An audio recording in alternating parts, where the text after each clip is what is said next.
India-China border conflict. The India-China border conflict is a complex and multi-layered issue with historical, political, and strategic dimensions, and most importantly is a long-standing dispute over the unresolved boundary between the two countries. The site of the deadlock between China and India is a bowl-shaped plateau in a region called Doklam. In many respects it is typical of the immense border shared between the two Asian giants.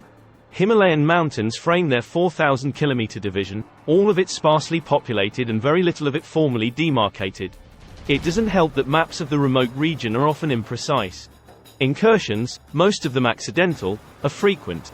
Even as the Doklam confrontation has simmered, a Chinese contingent was spotted briefly on Indian soil almost 1,000 kilometers away, to the west of Nepal. The root cause of the conflict can be traced back to the unclear and poorly defined borders between the two nations that were established during the colonial period.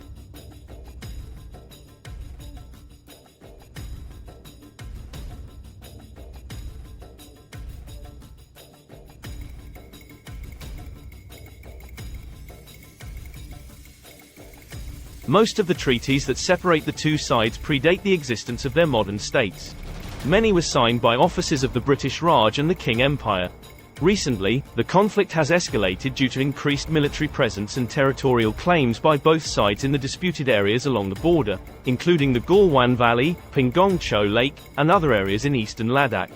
India views the Chinese presence in the disputed border areas as a threat to its territorial integrity, while China claims that it is acting to protect its own territorial sovereignty.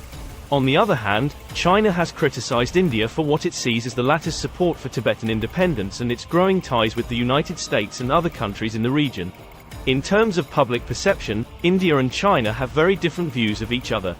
In India, there is widespread distrust and resentment towards China, fueled in part by the border conflict, and the perception of China as an economic and military threat. This is reflected in the Indian media, where coverage of China is often critical and focused on the border issue and other bilateral tensions. In China, the view of India is more nuanced. While there is certainly some frustration with the border issue and with India's perceived support for Tibetan independence, there is also a recognition of India as an important regional power and a growing market for Chinese goods. The border conflict between India and China has far-reaching implications for the entire region, and it is in the interests of both nations to seek a peaceful resolution. A resolution of the conflict would help to reduce tensions, increase stability, and promote economic development in the region. However, finding a lasting solution will likely require difficult negotiations and a willingness to make compromises on both sides.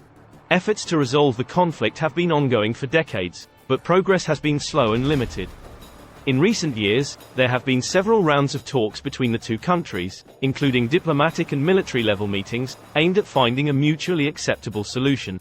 In 2020, there was a significant escalation of the conflict with deadly clashes between Indian and Chinese troops along the disputed border in Ladakh. This led to a significant increase in tensions between the two nations and raised concerns about the possibility of a larger conflict. The immediate cause of the crisis was driven by India's buildup of infrastructure in eastern Ladakh, including a key north-south road, making it easier to move troops and redressing China's advantage in logistics. But the two countries have also been carried to this point by wider geopolitical currents. Though India and China have been rivals for a half-century, the PLA thumped India's army in a brief border war in 1962. Their rivalry has grown more intense over the past decade. The border has turned stormier, with a 73-day standoff occurring on the edge of Bhutan in 2017. India is anxious about China's growing economic and political clout on India's periphery, in Pakistan, Nepal, Bhutan, Bangladesh and Sri Lanka, and about the influx of Chinese warships into the Indian Ocean. Since then, there have been a series of talks aimed at de-escalating the situation and reducing tensions along the border. However, the situation remains fragile and the risk of further conflict remains a concern. Ultimately, resolving the India-China border conflict will require a combination of political will, strategic thinking, and a willingness to compromise on both sides. Until a lasting solution is reached, the dispute will continue to pose a risk to regional stability and to the relationship between India and China. Thanks for watching Ref8 channel.